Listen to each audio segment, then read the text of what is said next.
Welcome. This is Cop Talk Uncuffed with your host, Jax and Ritz. Join us as we discuss current police issues and work on building solid community relationships. We will have news, interviews, answer questions, and more. You don't have to have a badge to listen. We're here for everyone. Now, here are your hosts.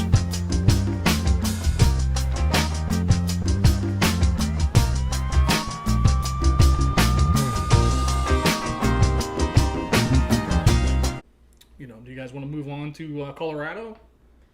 I'm ready. I think I got a request. All right. Yeah, we had Are you getting requests already? we had a request from a listener. Oh boy. To talk about Elijah McClain from Aurora, Colorado. This was on August 24th of 2019. About 10:30 p.m., Aurora police received a call of a suspicious male wearing a ski mask, walking down the street, throwing his hands in the air, kind of acting erratic.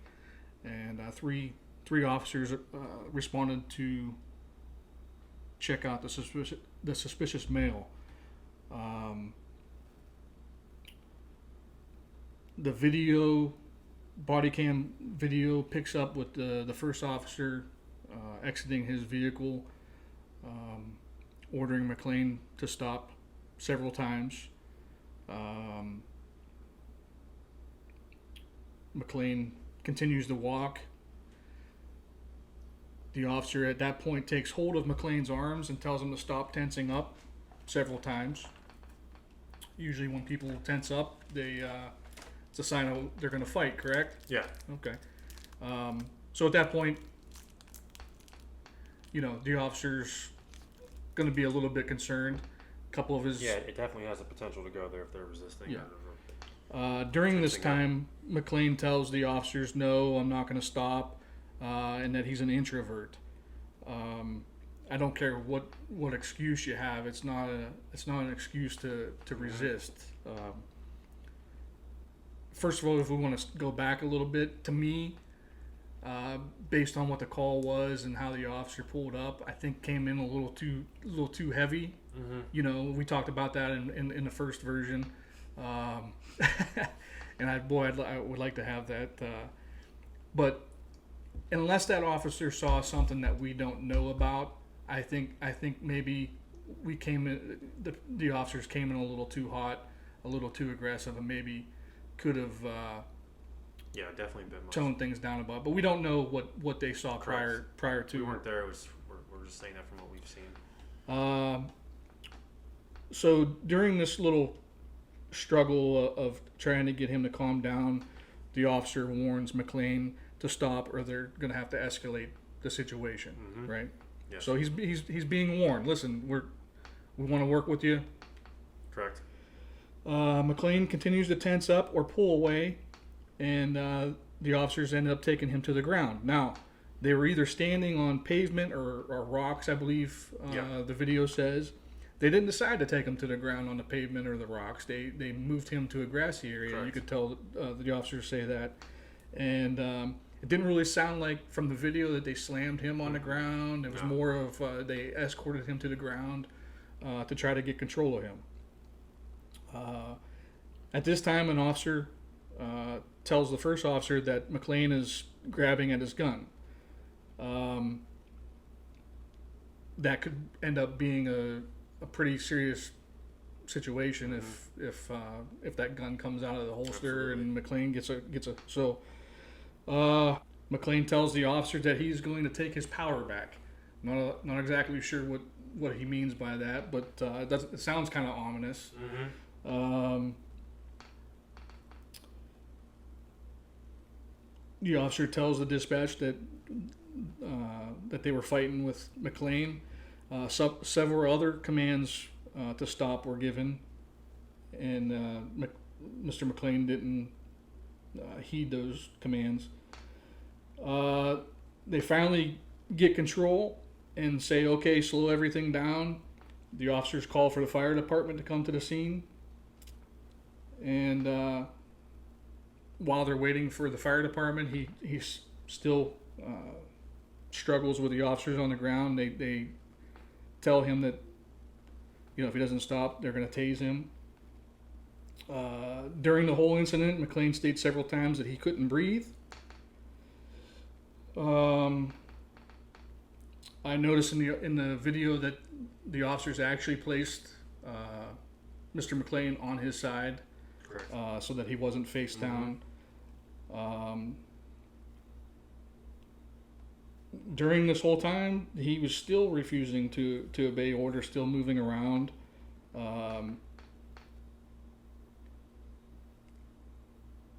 Afterwards, more officers in the fire department arrive on scene, and I believe it was a lieutenant. Their supervisor came to the scene, and the first officer is trying to explain to him what exactly happened, and they described Mr. McClain's extraordinary, I think, let me see, it was incredible strength, quote, incredible strength that McClain had. The one officer told the supervisor that he tried to put the carotid hold on, but wasn't in a good position. I didn't want to hurt his neck. That was a quote from the video. But I believe the carotid hold was placed on by one of the officers. Okay. Do you want to explain the carotid hold? Well, yeah, it's basically any sort of chokehold that kind of deprives your brain of oxygen briefly, which could result in either incapacitation and long enough if you lock it in, it could result in death. It didn't appear from the video that Elijah McClain was unconscious very long. Maybe a matter of seconds. Yeah, which is very easy to do when you're in any of those holds. We talked about UFC fights, and those happen every single fight, whether it's a sleeper, and those fighters aren't out very long. No, it's very brief, and then you gain consciousness quickly, but you have to know how to administer it, how to release it as well. From the video, it seemed like, or actually the audio, because the video kind of is sketchy because the body cams fall off the officers during the struggle. As they usually do. You can't keep them in place in this situation. But it seems like he was knocked out. They were able to get him cuffed, and then he comes to pretty quickly. Yeah. So, anyways, paramedics arrive on scene and they administer ketamine injection to calm him. 500 milligrams is what the article said. Okay. I just don't know that there's enough known right now if we can say that the officer's actions caused his death, or if it was the ketamine injection administered by the paramedics that caused his death, or a combination of the two. I don't know if we could really touch upon that, but just from my experience, having 3 officers on scene, I don't know if it would have been a move that I would have made, putting the carotid hold on. Probably unnecessary. Yeah. Unless, like they said, that he was trying to grab their gun, you have to do, you have to do what you have to do to be safe. But I don't think we're in a position right now to judge anything. I know they had an investigation that was supposed to be opened. I think it was they had a pro-police attorney or something that was going to be looking into the case, and that's a good idea. And the family, complained about that. Rightfully so. If you're going to have an independent investigation, you should make it independent. Or at least unbiased, At least pretend like you're unbiased, at least. So I believe there was petitions and everything for the case to be reopened, and I believe recently they are going to do that. So hopefully we get some kind of... And again, it reflects back to the use of force. If someone's going for your gun, it's equal or above. Yeah. At that point. I would like to hear I'd love to hear your take on this. Well, I mean, what's sad about this is that honestly, when you invited me, I was super duper excited. Now not so much.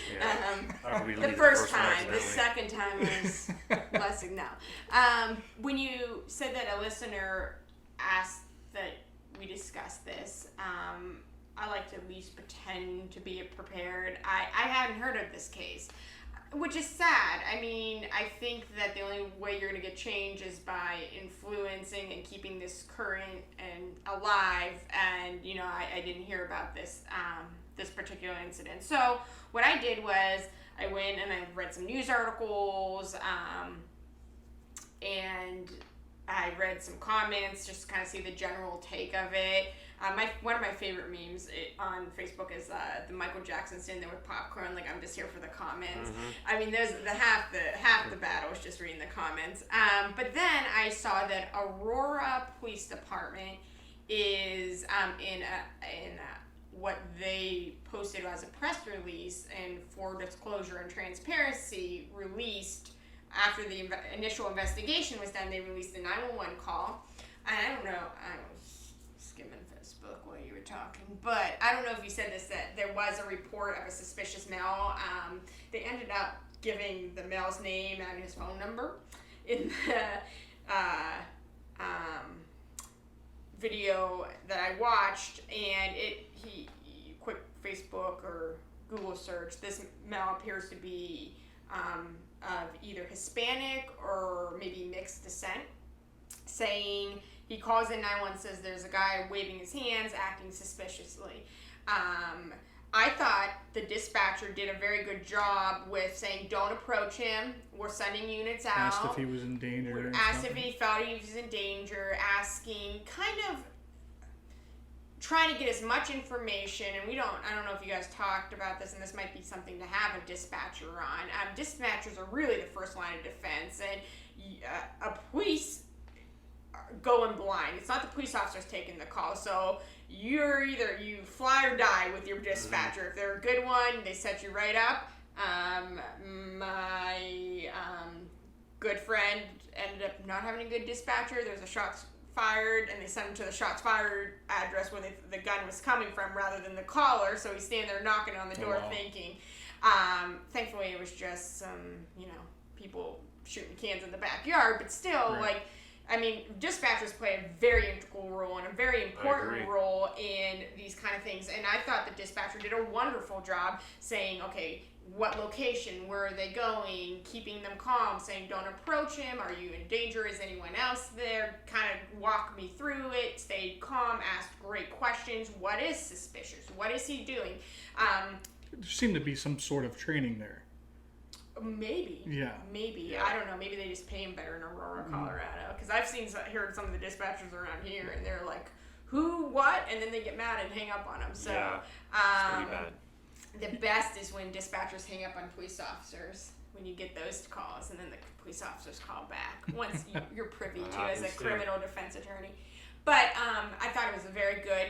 The dispatch out to the police officers gave them a lot of information. Now, what they did was then they spliced all the body cams for the responding officers that had them. And, so there's different points of view. There's the first guy, there's a female who I remember because she was one of the last ones. She was the one that actually called back Mr. Rivera, who was the guy who called and asked, she's like, I want to make sure I got this correct. And she started asking the same questions that dispatch did, and then she went to the sergeant and said, what do you want me to do? And she even made the joke, she's like, there's too many police officers here for this, I'm going to go back on the road, Sarge.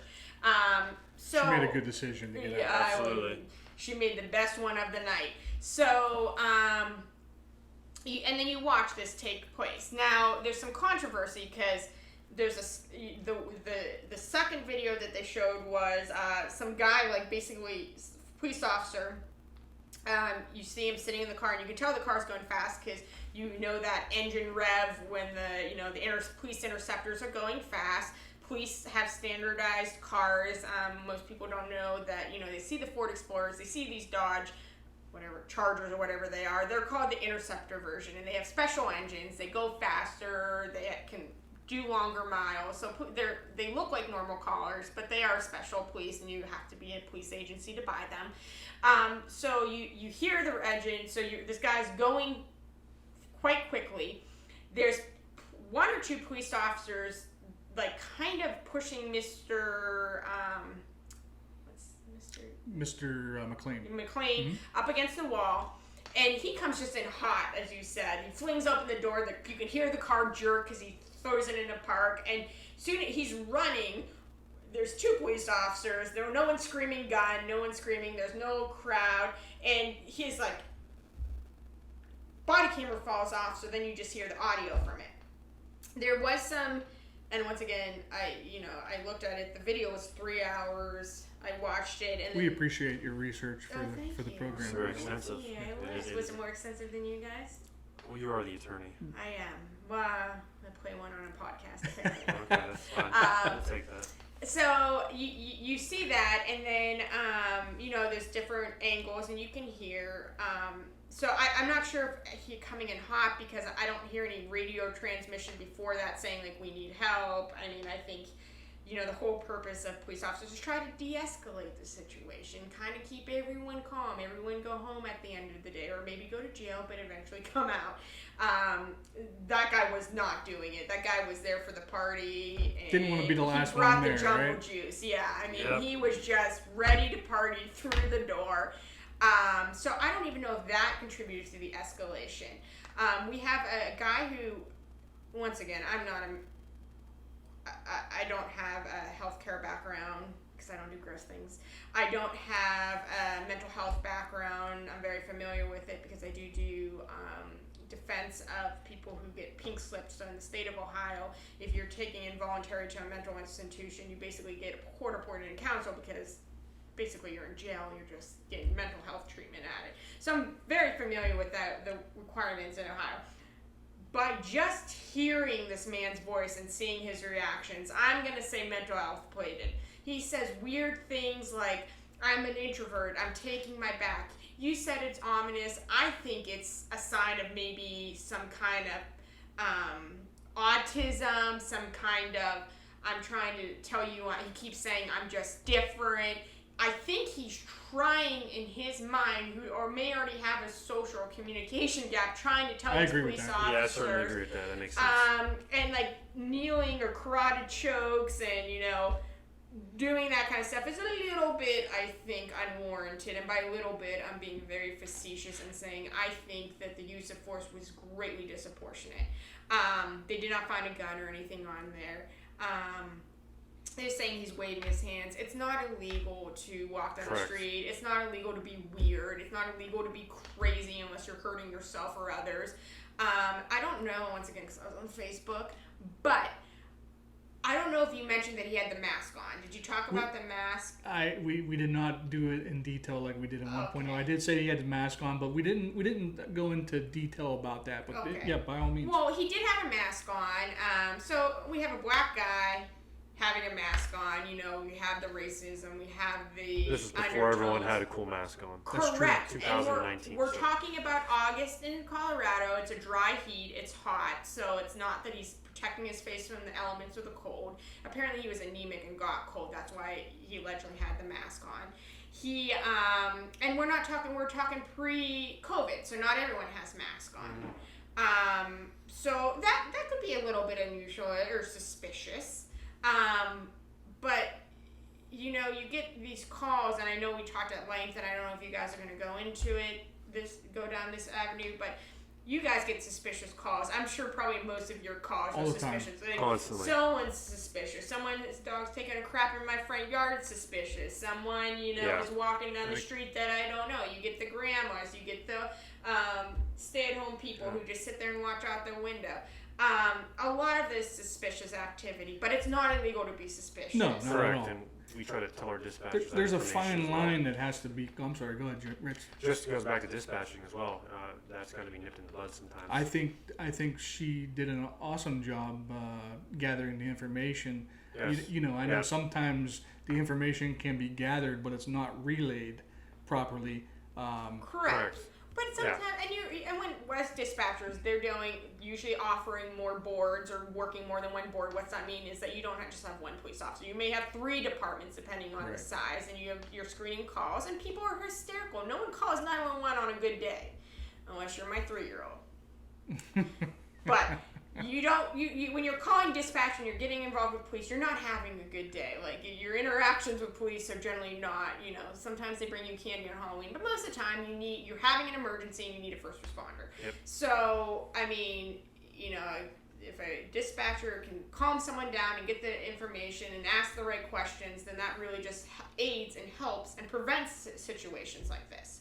I don't think the dispatcher did anything wrong. The 911 call that I heard was spot on, perfect. I mean, it's textbook that we teach at Academy. Like, this is what you need to do. Like, do this. Not the lady, I think she was in Georgia too, the lady got stuck in the floods, and she's like, I don't want to die. And she's like, you're not going to die. And she drowned in her car. So, like, I mean, you just get those, you know, like, again, there's good cops, bad cops, good attorneys, bad attorneys, good dispatchers, bad dispatchers. I agree on all that. But I think the use of force is very concerning. I think this guy was trying to articulate that he wasn't a threat, and whatever they perceived, I think it's antiquated. So after we talked about it, I didn't really know what you guys were talking about. I actually asked one of you to explain it because I've heard it. I really wanted to kind of know what you were taught about it, and then I did some research. It's stupid. Like, the fact that if I was running a department, I said, you do this, I'm going to fire you because you're not a trained mental health professional. Like, you're basically cutting oxygen off someone's brain. Like, I would rather them shoot them in the leg at that point. I'm like, I would say it is not allowed. I would make it. It's archaic. I get that you have to, but there's so many other things now. You guys have tasers. I don't think we have to. Like, I think we talked about the last time is that it's something that, for me, would be a last ditch effort. Mm-hmm. Almost like lethal force. Correct. It would be. And I mean, I just think if you're going to go to that, we might as well shoot him and just hope, you know, that you're justified at that point. Right. So I think it's archaic. I think it's super dangerous. Like, I don't think, and quite frankly, no offense, but your police officers are not mental. I think we said the stats. Ohio is one of the 3 states in the country that doesn't require a high school diploma from their governing or OPADA, Ohio Police. Yeah. You said it last time. Ohio Police Officer Training Academy? Training Academy. I just know OPADA because that's what we right. asked them. Right. At least I knew that. There you go. Good job. I'm proud of you guys. So, I mean, I think it's dangerous. I think that the 3 cops manhandling this guy was dangerous. I think that the cops actually escalated. I don't care if you see a weapon. I don't care. I mean, if you saw him, you should have shot him. Like, I mean, it's just one of those things. I really think that they didn't see it. I think they're lying. I think that there's an issue with, which I'm interested to follow up with it. They're saying someone's told the other guy, and you can clearly hear, shut the body cam off or move the body cam was exactly what you say. I think that's a problem. I think the fact that that they failed to render aid. So this guy starts vomiting. Why is he vomiting? He could have ingested something. He could be high. He could just be sick. He could have the stomach flu and was going to get Pepto, and the police officers assaulted him because that's exactly what they did. He could be withdrawn. He could be having a medical episode, and he's vomiting repeatedly. And then finally, one guy, it almost sounds like he gurgled or something, turned him on the side and said, "Get it out." What I find now, from the putting all the body cams and audio together, fire and medic were already dispatched. However, I think the total time from the first police officer arrived until like when the actual fire or paramedics fire was there, they were standing there watching the assault happen. The medics arrived, it was like 17 minutes if I remember correctly. They keep saying medics on board. This guy's actively vomiting. You call and you step it up. I have unfortunately listened to police officer calls that have been shot, and I mean, when a police officer gets hurt, it is frantic. They throw them in the cars and they go. Mm-hmm. Kids choking, they throw in the cars. If they're not coming when you know you could get there or meet them somewhere. Police officers do that. The fact that they're just kind of at the end point, this guy's just vomiting, laying in the fetal position, and they're sitting around saying,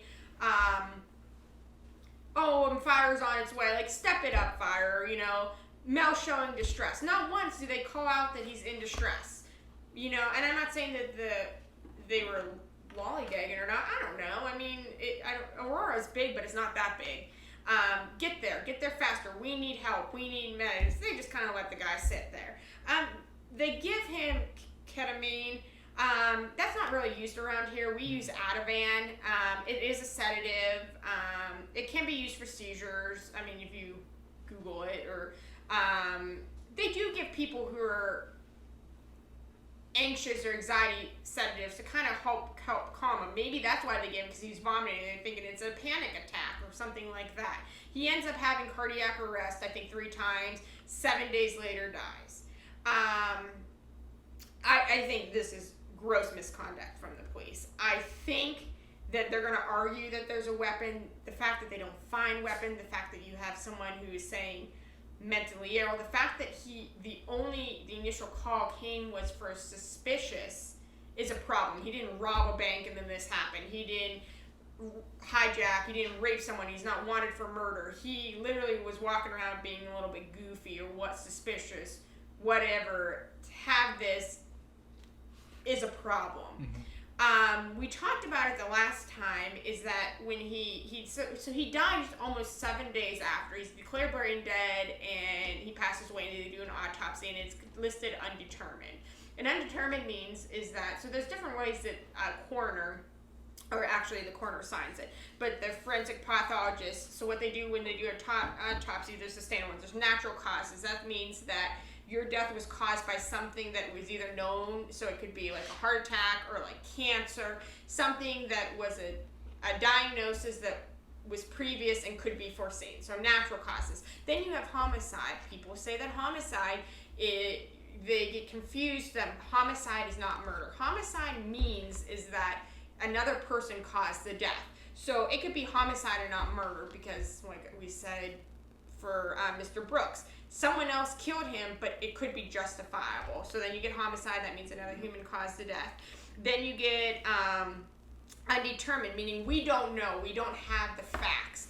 There's various reasons. Bodies can be decomposed. The murder could have, or not murder, the death could have happened so long ago, there's just no forensic evidence. There could be, they just can't figure it out. I mean, there doesn't appear to be anything natural, but there's nothing in the toxicology, there's no marks, it's just undetermined. Very few cases are undetermined, given the state of the science and technology that we have. Right. Then you get accident. Accident is when you're playing around with a gun with your friends and the gun goes off and kills someone. It's accident. It would be classified as like an accident with the direct cause being gunfire. And then you get, there's usually suicide. So people will say suicide. Suicide is essentially a homicide as well. A human is the cause of the death, but it's the own person's individual. So they classify it as undetermined, and we talked about the first time, well, maybe he had drugs in, like that could be cause of vomiting. The problem is that most drugs don't stay in your system. The longest acting drug in your system is THC, and that generally doesn't stay in your system. It's then the metabolite, which means your body has already used it, and it's just a residual left, usually in urine, blood, some kind of hair follicles. At that point, his toxicology came back with nothing that wasn't prescribed or used during the course of his treatment. But that doesn't mean that at the time of the incident, he wasn't under the influence of something. It means that at the time of his death, which was almost a week later, there was none in there. I would hope maybe they have a blood draw, that maybe they can go back and you would think that would have been part of it, though. You could. You could technically... Sorry about that. We should have answered it. Asked them if they wanted to be on. Maybe it was a caller. There you go. Sorry, caller, lost your... We're a big deal now. People are calling in. They could have. They could, if he's not cremated, they could exhume the body and do a hair follicle test and see if that's the case. There's other ways.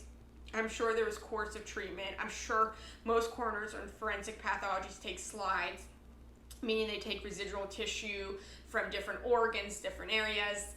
Fun fact, the eye is one of the best places to get fluid or blood from. So they take tissue, hair, organs, brain, lungs, and so if they still have those, they could try to test those. I think, first of all, unfortunately, I think the officers are never going to be charged in there. I just think it's too much time has elapsed. I think Mr. McClain is never going to get true justice or vindication. I think he was doing absolutely nothing criminal. But unfortunately, I think this is just, I think I said it before, this is going to cause a greater divide because I think they were wrong, but I think they're not going to get charged. Which is why we need to have the investigations when stuff like this happens immediately, and we need to have an outside source or like a BCI, which Ohio has, or the FBI, or someone come in who has really no skin in the game to look at this overall and say, was this justifiable? I do not think, unfortunately, I mean, because I do like to back police when I can, I do not think this was a justifiable. I agree with you. I think what we know now, that Elijah McClain was innocent and was not doing anything wrong at the time that the police found him. We talked about the last time, how many times we get calls about suspicious people. You know, there's a lot of factors that come into play of we walk a thin line when it comes to that. You know, well, if we don't, you know, we get this call and we don't go check the person out, and you know, he's wearing a ski mask and it's 10:30 at night, and there's been a lot of crime in the area, and we don't go check him out, and he breaks in a house and kills somebody or steals something, and we don't do anything, you know, we're at fault. So I just think better judgment. Again, we don't know what happened before the camera kicks on, but to me, it seemed like they came in a little heavy. Better training. Maybe there was just an experience they didn't realize. Yeah, and you know, from listening to the dispatcher, you know, it sounds like they have some training there, and Aurora is a pretty nice area. It's a very wealthy area. Yeah. So I would imagine that there is training there, but maybe even like how you said with the social workers, having them trained to spot mental illness. Because the one thing that I want to make clear is that although I think it was unjustified for the police officers' actions, and I think they could be criminally liable, culpable would be the legal term of it, is that I also think that you have a course. So when police officers act poorly, and when government agencies violate your constitutional right, you never talk yourself out of arrest. You're always, I mean, you can always talk yourself into arrest, but if they're going to arrest you, let them arrest you. Spend a couple days in jail, get your attorney, sue for your millions. You know, don't have your family sue because you died. You know, you have to, regardless if it's a lawful arrest, and I always tell my clients, get-go, I tell them, deny, like, don't confess. All you have to say is, I want an attorney. That's all you got to say, I want an attorney. Anywhere in the nation, I want an attorney. I don't have to talk to you, I want an attorney. But don't be aggressive. Don't be furtive movements. Don't be arguing with them. I want my attorney. I'm not talking to you. I'm not signing, my rights. I'm not waiving my rights. I want my attorney. It's when people start getting combative, then the police officers rely on what little training they have and start, that's what escalates it. So I honestly don't think Mr. McClain was trying to escalate the situation. I think he was trying to express when he already had like a hindered communication realm.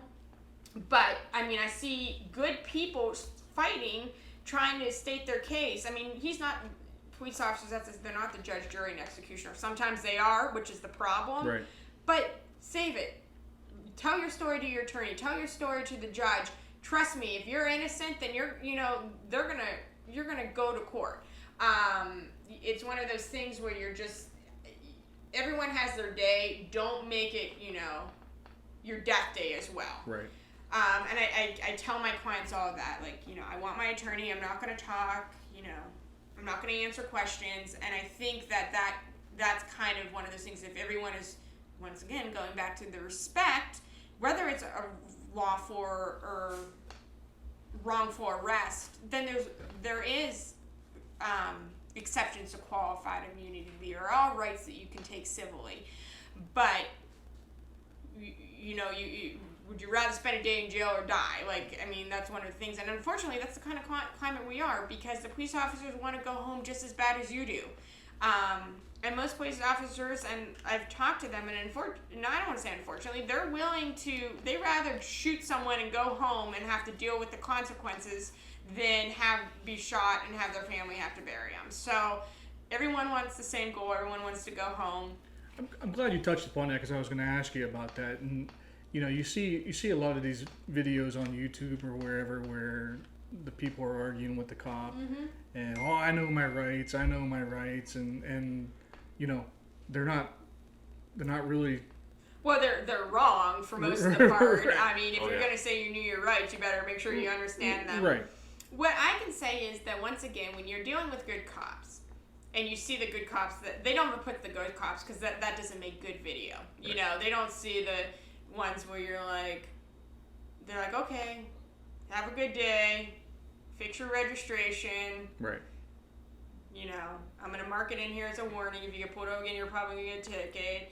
And just kind of, they don't put those on, because that doesn't centralize it. That's not sexy. Right. Yeah, they want the ones where the police officers start freaking out and smacking their camera out of the way. Most police officers, especially with the body cams, and I think that would be a wonderful topic that you guys talk about, just body cam, dash cam, pros and cons of that, kind of weighing it out. Because most police officers, my favorite is I'm recording you, and the police officer points to their body cam. They're like, I'm recording you. It's just really funny, and I've seen it on there. Do you guys? I don't think either of you guys have body cams. We don't have body cams. And it's the ones where the police officers, and once again, I'm not saying that they are bad cops. If they get roused by someone videotaping them, there's generally something underlying there. I'd say if you're respectful. I think, I don't want to speak for you, but for me personally, I don't care if people want to record. Just don't interfere. We actually started doing something new at my agency. A couple of the guys, since we don't have body cams, we will tell the people to take their cell phones out and record the entire incident. No. We want to make sure everything's documented and there's nothing mixed up about it. And if we have to arrest someone, we advise them we're going to attempt to arrest you peacefully. Yeah. Right. We want that documented on the cell phone. Right. We're going to attempt to arrest you peacefully.